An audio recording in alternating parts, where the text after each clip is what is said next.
On today's Moving the Chains, Jerel, a man that has been around a lot of winning football lately, the new head coach of the South Florence Bruins, Scott Braswell. Yeah, I mean, this is a man that's no stranger to high expectations, and he's not gonna, have anything lowered by going to a different school. Getting his first shot to be the head man, lead his own program, one that's played for a lot of state championships as well, consecutively the last few years. So, really great to catch up with him and hear his journey and his plans for this Bruins program and how he's going to put his stamp on it. But really excited about this one. A really fun interview. Hope you guys enjoy it. Once again, the new head coach of the South Florence Bruins, Scott Braswell, today on Moving the Chains. Be sure to follow us on YouTube at Movin Chains, MOVINCHAINS. Get ready for the ultimate South Carolina high school football experience with Movin the Chains. From previews to recaps, we've got you covered. Dive into our expert preview shows, predicting winners and sharing insights. Then join us post-game for the thrilling recaps, exclusive interviews, and highlights you won't find anywhere else. Plus, connect with fellow fans on our Friday night spaces on Twitter/X. No one covers South Carolina high school football like us. Join us at Movin Chains on all social media platforms and visit movinchains.com today. Welcome into Moving the Chains, brought to you by Founders Federal Credit Union. I'm Kevin Thomas alongside Jerel Hendricks. Got a great interview today. A very special guest, the new head coach of the South Florence Bruins, Scott Braswell. Coach, how you doing today? Yeah, doing great, man. Just got done with practice, so feeling good. We appreciate your time, Coach. We really do. If this is you guys' first time tuning in, be sure to follow us on Facebook, Twitter/X, Instagram, YouTube, and more at Movin Chains, our website, movinchains.com, and our podcast on Apple, Spotify, Google, and more. Coach Braswell was hired in February. He's been the defensive coordinator at Dutch Fork for the past 5 seasons. Prior, he spent time at Methodist College, UNC Charlotte, Ave Maria, and Woodbury Forest. Coach, let's start with the transition, man. What's that been like, going from an assistant all these years to now being the head man there at South Florence? Yeah, man, it's been a whirlwind. I mean, I truly feel like I've been drinking from a fire hose or, juggling 10 balls at once. So it's been a lot. The best part of the whole thing has been the kids. I mean, the kids, I think very quickly were bought in and easy through the transition and have worked their butts off the whole time. And, that's been the most consistent piece that's been great. Before we get into all things South Florence, Coach, we want to talk about you a little bit. If you don't mind, just telling the listeners, about your playing career, your coaching career, and how you got to this point. Yeah, I think all that. My football journey has to start with my dad. My dad was a high school football coach in North Carolina, in Charlotte area when I was very, very small, and then when I was little, he took the job at Wilmington Hoggard High School, and so kind of built that program up to the standard it's at today. And I played for him. And so that was my first kind of exposure to, good coaching, high level coaching, and the impact of, some really special and dynamic coaches. And we had a great experience. My senior year, we actually won a 4A state title in North Carolina. It was great because my little brother was on the team as a 10th grader. My dad, it was a family experience. And so for me as a senior, going out on top couldn't have written it any better. And so from there, I went and played Division III football and in Washington, D.C. at Catholic University, and had a great experience there. Got a lot of brothers that I still keep in contact with and are incredibly close with from those playing days. Coming out of there, I really knew I wanted to get into coaching. I started with like a business major track, and after falling asleep in all those business classes, I decided that I needed to redirect, and football was all I really cared about. So that was easy decision. From there, I left and went to Methodist University for 1 year and had a great learning experience in a fall there with a great staff, and then from there I had the opportunity to join Brad Lambert and his new staff at UNC Charlotte when they were first starting that program, and so that was great. I was there for about 4 years until the summer of 2016. That kind of intern to GA role didn't pay a whole lot, so I was ready to try and make a little bit of money. So I got my first technically full-time job, making a little bit of money at Ave Maria University down in Florida. And at that time, I was not yet engaged, but told that if we were moving, we were going to get engaged. And so moved to Florida, got married, just kind of took the first big step in my coaching career. I was able to be a special teams coordinator and defensive back coach there, and worked with some great people, a lot of people I can name. I think the biggest impact there would be a guy named Mike Heastan, who's now coaching in the NFL somewhere. But a lot of what we do on day-to-day is kind of molded from him. And then what I learned from my dad and Tom Knotts. And when it was at Ave Maria, it was so far from home and was kind of a little bit homesick or not homesick, but just wanting to get closer to family. And so had an opportunity to rejoin Brad Lambert and his staff at UNC Charlotte, and back to UNC Charlotte for 1 year. And then unfortunately he was let go. And at that point, I kind of felt like I had made my run and played my cards related to the college game, and was about to have a baby and wanted to, kind of simplify some things a little bit and be able to prioritize some family at that time. And so actually went to Woodbury Forest School where my dad was coaching, had come out of retirement, was coaching there at that time. And I worked with him for 2 years as the defense coordinator, special teams coordinator. And we had a lot of fun. That was kind of COVID, so we got kind of cut short and didn't get to play as many games as we wanted, but had a lot of fun, had a great experience, had my daughter there around my parents. And so that was a cool experience. And then when Nick Pelham left Dutch Fork, Tom Knotts had posted on Football Scoop or somewhere looking for a defensive coordinator. My dad actually brought it to me and said, hey, this is something you should think about.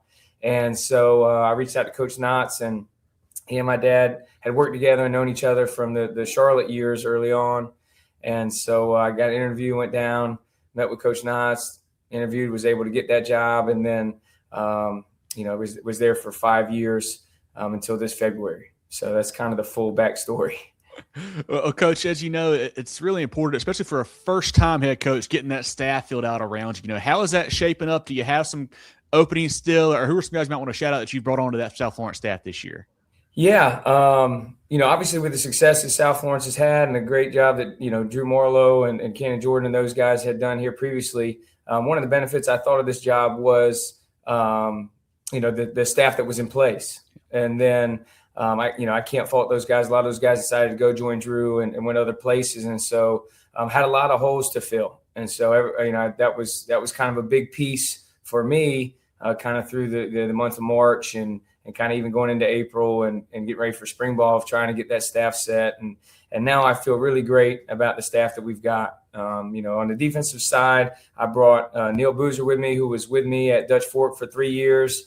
And then we brought back a guy named David Robinson that was here previously and had coached at the middle school and been a South Florence guy, coaches our women's basketball team, and just an incredible community human being. And he's back with us. Another guy, Stan Adams, who was Amari Adams' dad, who played here, a great guy at Clemson right now. And so Stan had been here, been at the middle school, kind of been around. When I got hired, he made it clear he wanted to be back with us. So we brought Stan back home and got him helping with the defensive line.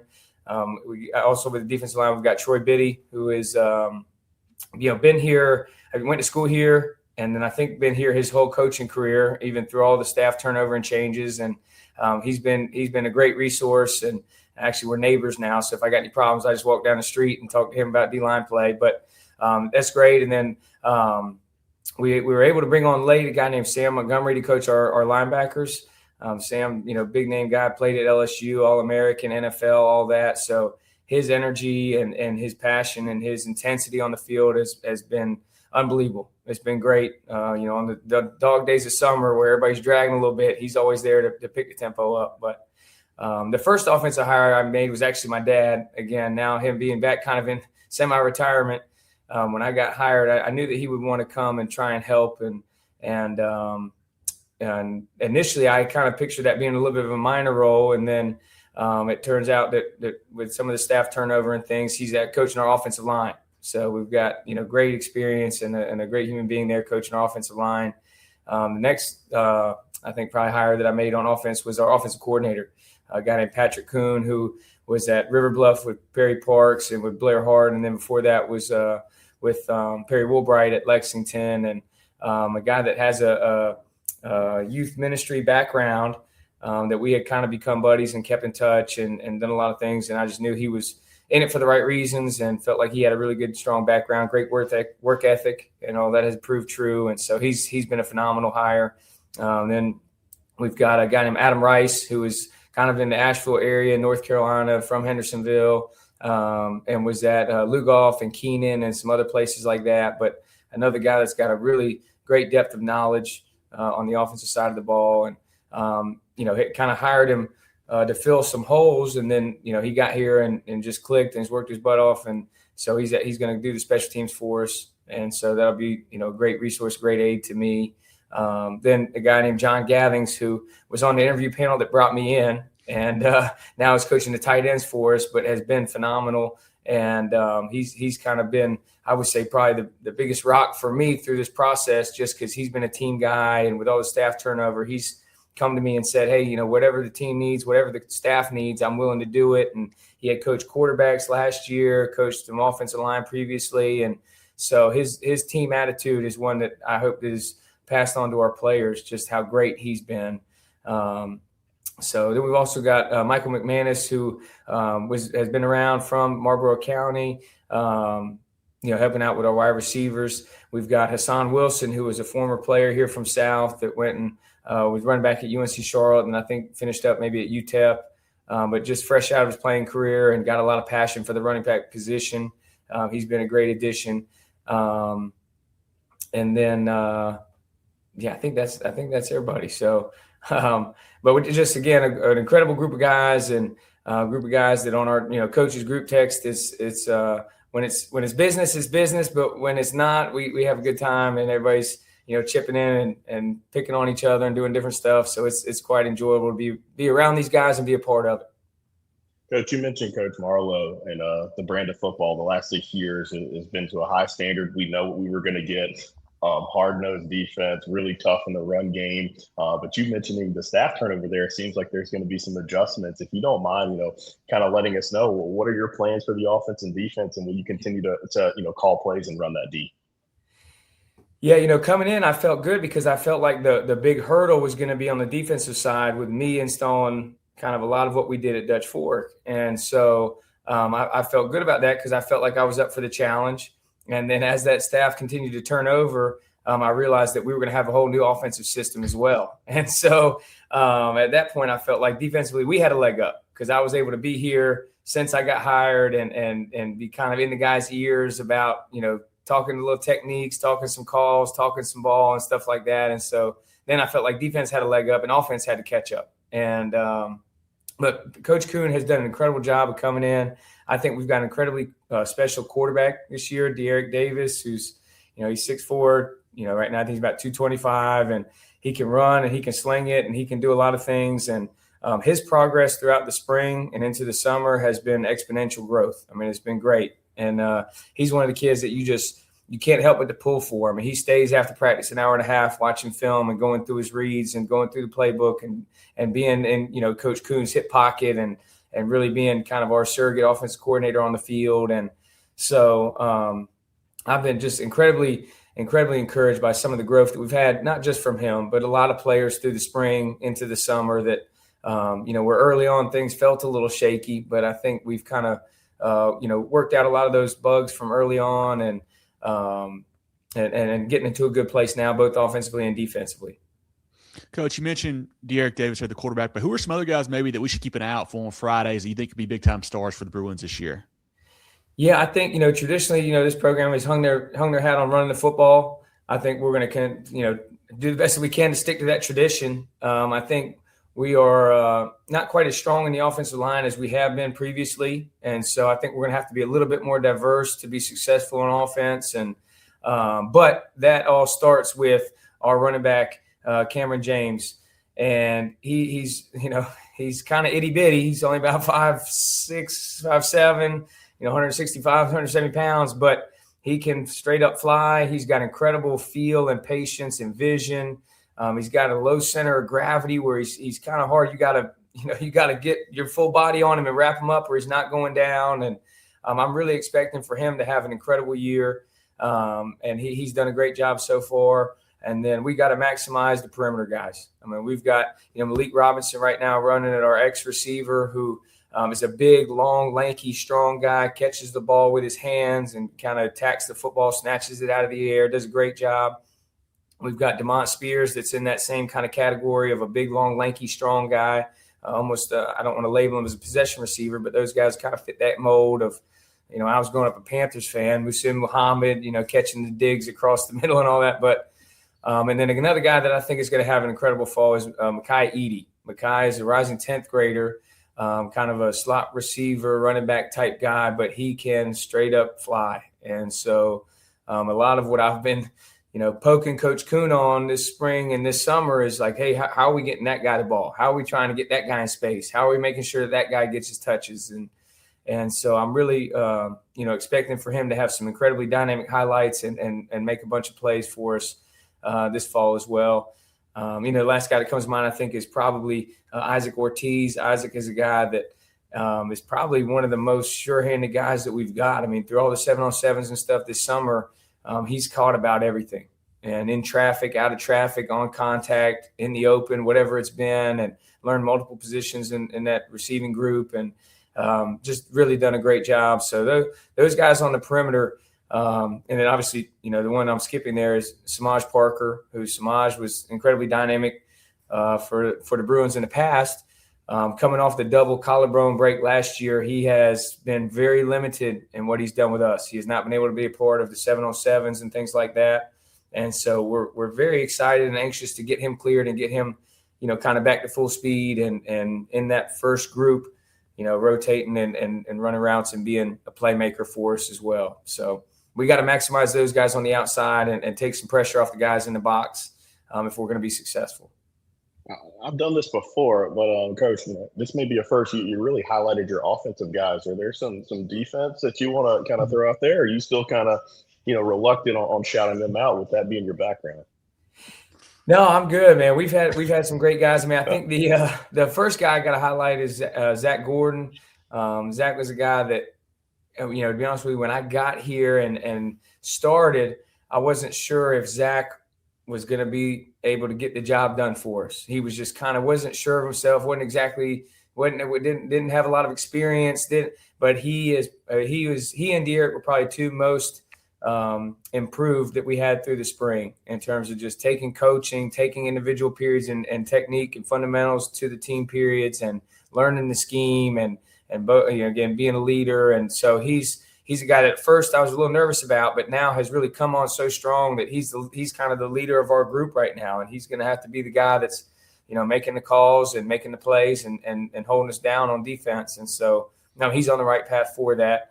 On the defensive line, we've got a bunch of young guys, which is nice. So we've got Samori Gathers and Cam Hilton and Carlisle Jones. Those three guys are rising 10th graders that they're going to play a bunch of snaps for us in the defensive line.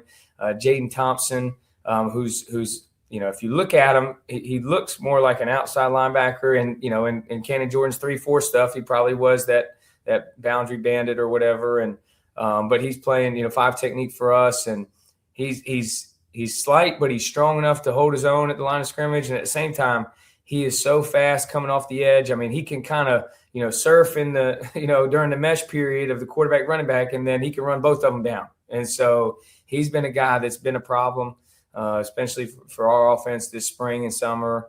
And I expected a big year, from him. And then, the other two guys, Josh Gant and Jeremiah Waiters, are two other guys in that D-line rotation that are, really good players and have worked their butts off since we've been here, and expecting big things from them as well. At the other linebacker positions, we've got Dwayne Felder, who played a lot of different spots last year, but Dwayne Felder, kind of at our boundary Willie, and then Drayden James at our kind of our Sam Nickel position. And those guys have done great. In the back end, John Queese Johnson at boundary corner right now is a guy that we're trying to figure out how to get in the action. I mean, he's just got such a great feel. Again, he's got that corner body. He's a little slight. He's a little bit smaller, but he's got an incredible feel for kind of avoiding blocks or popping up in the right spot where the ball is. And he's a guy we're trying to get more in the action. And so him. And then right now we got Jewel Washington, who played kind of that Sam Nickel spot last year, playing some safety. When I got here, he asked to move to safety, and I thought, no, man, you're a backer. It's all right. And then he's really done pretty well. And a big piece of that is just mentally, his mental capacity. Him and Dylan Boatwright were guys that had played other positions, but right now mentally they're at the top of the board in terms of understanding what we're trying to do and being able to communicate the checks and the calls and getting everybody lined up. And so and then from there, last guy I feel like we got to mention is Benjamin Dixon, who's another 10th grader. Right now starting at field corner and a guy that we're also trying to cross-train at safety in case of injuries and things like that. But through the 7-on-7 periods, he's a guy that even as a young guy has been a leader. He's been vocal. He's made some plays. He's long and rangy, and so he's got a very bright future as well. But I feel really good about that defensive unit, and we've had some really great, practices and team periods and some execution through the spring and the summer. And so we're just trying to, every day clean it up a little bit more and get to where that execution level is elite and where it needs to be. Coach, you mentioned being able to kind of get in the building, get on campus pretty early. How vital was that to start building those relationships, kind of just getting a lay of the land there at South Florence as you took that new job? Yeah, it was great. I mean, I really had the time to be able to get with the guys and be in the weight room with them and be around the school building with them and kind of build a foundation of a relationship before we got on the field and I started screaming at them.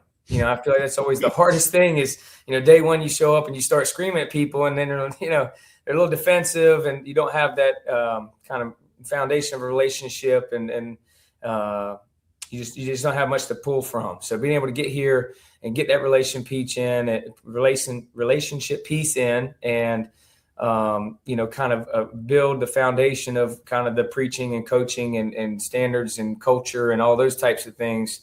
That was pivotal. And I think really, showed its benefit in the spring with the strides that we were able to take and the way that we were able to really, we've been grinding on these kids since May and they really haven't blinked. And there's been no real issues. So I think that foundation of a good relationship has been a big piece of that. And, I'm just thankful that I was able to get here as quick as I was. Early in the interview, you kind of touched on that. You were ready, to kind of take that step of being a head coach. And it's no secret. You've been a hot name, especially with the profile that you've been able to raise in your career and being at Dutch Fork, but how did you know, identifying the South Florence job, it was time to take that step and, jump out there and assume the role as a head coach? Well, I appreciate you saying I was a hot name. It didn't feel like a hot name there for a while. You weren't. This was one. So yeah. I said you weren't a West at least, so we'll say. Yeah, I appreciate that. I think I kind of had made a couple runs at head coaching jobs in the past couple of years and hadn't gotten it. And at that point, and really at how late it had happened in February, I had kind of locked in on, the next year with Dutch Fork and wasn't really looking. I had heard kind of rumors of Drew going to Sumter and I thought, okay, wow. And I'm, Cannon Jordan and I are pretty tight. And I thought, okay, well, good. Maybe Cannon gets that job. That'd be good for him or whatever the case may be. And then the former AD who left as well, Cody Slaughter, called me out of the blue and said, hey, are you interested? And I'll never forget, I was sitting in the gym at Dutch Fork and my mouth said yes. And my head was thinking no. So I don't know where the correlation was there. And even on the second phone call I had with him on that following Monday, I had told my wife, I'm just going to tell him thanks, but no thanks. And then he started talking on the phone and everything sounded so good. I thought, you know what? I need to look at this. I need to take a good close look and came and fell in love with, the guys that I met, the coaches that I met, the principal, Miss Josie, and who now is now, again, Miss Q is now our principal. So a lot of turnover, but just really was really impressed on my visit and being here and was really kind of blown away and felt like the facilities were great. And, at the same time, it was a little closer to family in Wilmington. And so a lot of things just kind of fell in line. I mean, it was one of those things where, I felt like I knew what my path was going to be. And I think God kind of opened this door for me. And, he obviously knew better than I did. So that's how I feel. And I feel very blessed to be here. Coach, we're sitting here now. It's, middle of July. You've been through all of spring practice, been through a lot of 7-on-7 stuff and whatnot. What have you learned about this group that makes you excited for the season? Yeah, I think we've got an incredibly resilient group. I mean, we've been grinding on them pretty good since May, and they keep coming back for more. I mean, that's been the beauty of it. They've really worked their butts off, and I think they've got a little bit of a chip on their shoulder in terms of, getting to the 4, winning 2, losing, not a great game last year. I think they've got a chip and a pretty good vision of what they want this fall to look like, and I think we've got a lot of work to get to where they want to get to. But at the same time, I think their focus on the day-to-day but with the still kind of a 5,000 foot viewpoint of, where the path leads. I think they are incredibly focused and aware of what we need to do in the immediate and where we want to be at the end and what that means in terms of, being great in all aspects of their life. And so, I couldn't be happier with the group and the work that they've done. And, I think, now it's to the point where we're kind of transitioning and I've been begging for it the whole time, but we're kind of transitioning to a little bit closer of a player-led team where we've got guys holding each other accountable in the weight room. We got guys holding each other accountable on the field. We got guys taking in, bigger leadership roles and things of that nature. So if we can continue to trend in that way, that'll be a huge benefit to us moving forward. If you peek over Kevin's left shoulder there, you can kind of see that Bruin mascot head right there. I saw it. I was going to bring it up. I wasn't going to miss it. I saw it. There's no doubt. So this is a program that we at NTC, with the success we've covered, probably top 5 program that we've covered, over the past few years. And we understand that community just, they at this point expect a winner.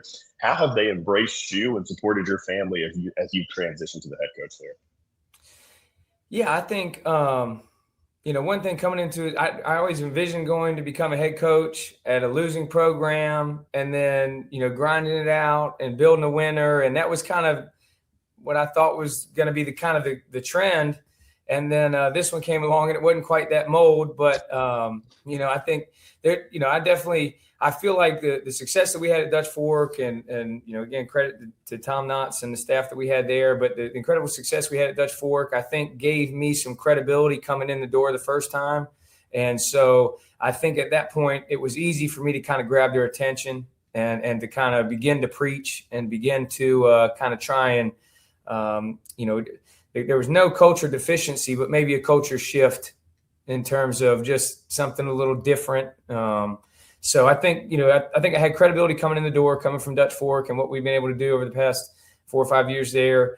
And then I think that's kind of, I don't know, I guess carried over and we've been preaching standards and high expectations and all those types of things. And, I think it's, there's credibility with the kids that are there because they've been there the past 3 or 4 years, depending on how old they are. And then, with what we were able to do at Dutch Fork, there's credibility there for improvement, And so anyways, I think there's instant credibility that came with it. And I think that, I think that's been the biggest piece that's been, in terms of any sort of culture shift or schematic shift or any kind of changes that we made, it gave a little bit of credibility to what we wanted to do and where we could go with it. Founders Federal Credit Union means banking made for you. The on the go, the pick up and go, and the I want to go. Because at Founders, we give you the financial tools that make every dollar work for you. For the little things to the big things. For your future and your peace of mind. We'll always stay grounded in our roots, but reaching beyond what you'd expect is where we'll always go. Find out what our members already know and enjoy a new way to bank. Relax, you're with Founders. Couple easier ones before we coach what you go today. Maybe in your office for a home game, on the bus to an away game. What's on your pregame playlist to get ready for Friday nights? Yeah, that's a good question. Usually if it's this is a little bit telling here. Usually if it's an away game and I'm on the bus and I get a good long ride, usually I'm this is going to sound lame, but I'm kind of a chill out and, some either Charlie Crockett or some kind of like, something kind of a little bit softer, not softer, but slower country or maybe a little reggae, something where I can kind of sit on the bus and take a deep breath and kind of mentally reset and get ready for the action ahead. If we're at home and it's getting close to kickoff time, then it's probably something a little bit different. At that early 2000s rap hip hop, that's when I was, coming up and playing. And so there's some definitely, I got that playlist keyed up too. So it depends. If I got time to sit and relax and mentally reset, it's something probably a little bit slower, probably a little bit more country and twangy or maybe a little bit reggae or something like that. But if I'm getting juiced, it's probably that kind of early 2000s rap. So Love it, Coach. Love it, love it. The softball question of the day is one we ask every guest that joins MTC. You've been there since February. Kevin's very familiar with that area, and I'm starting to become more familiar as we cover that area more and more. If we're coming down for a game, what is a restaurant that we should hit up? Maybe one or two that you've identified so far. Yeah. First one, I got to say Tubbs. Okay, Tubbs, seafood. They're on, I guess, was that second loop, third loop, whichever one, I forget.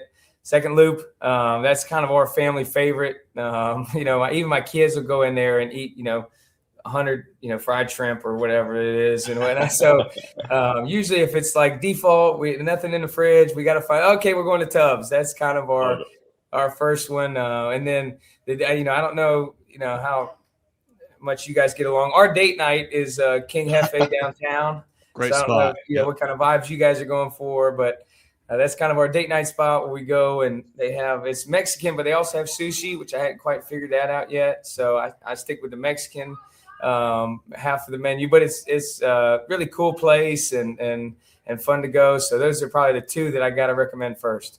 If you ask my wife, I've probably gone on more dates on Friday nights with Kevin than her over the past 2 years.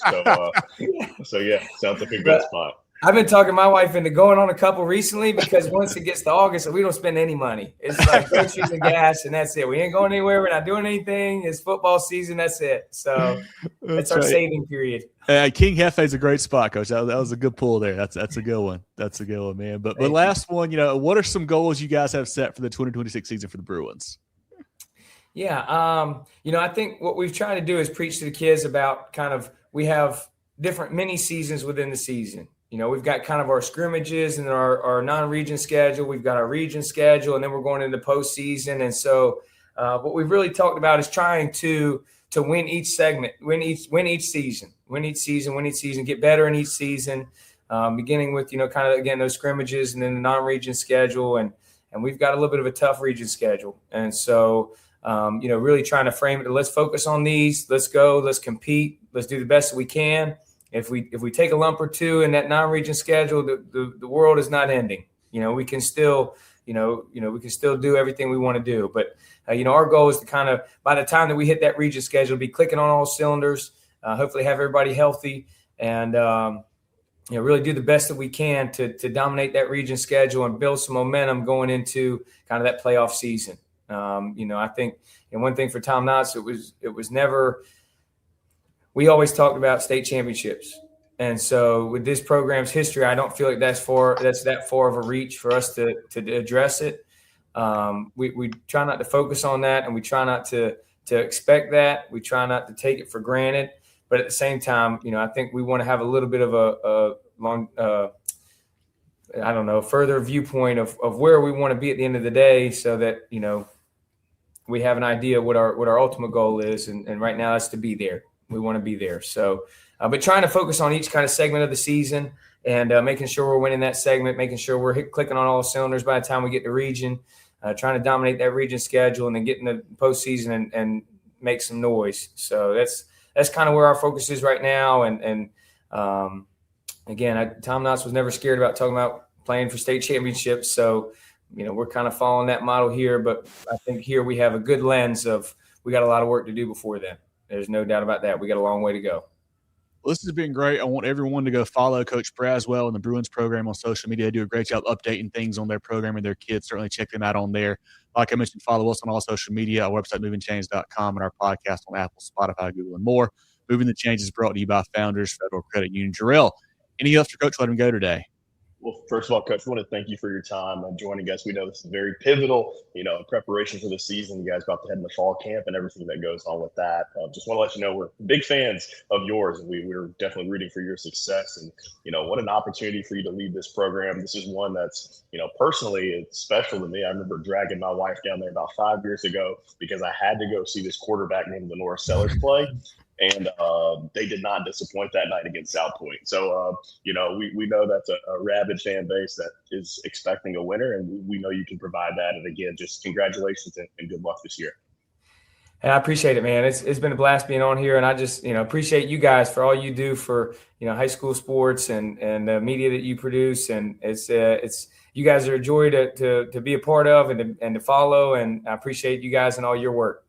Well, Coach, we appreciate it. Look forward to stopping by our game or practice. Get to see you again here soon, and best of luck, all right? Thank you. I appreciate it. Go Bruins. Get ready for the ultimate South Carolina high school football experience with Movin the Chains. From previews to recaps, we've got you covered. Dive into our expert preview shows, predicting winners and sharing insights. Then join us post-game for the thrilling recaps, exclusive interviews, and highlights you won't find anywhere else. Plus, connect with fellow fans on our Friday night spaces on Twitter/X. No one covers South Carolina high school football like us. Join us at Movin Chains on all social media platforms and visit movinchains.com today.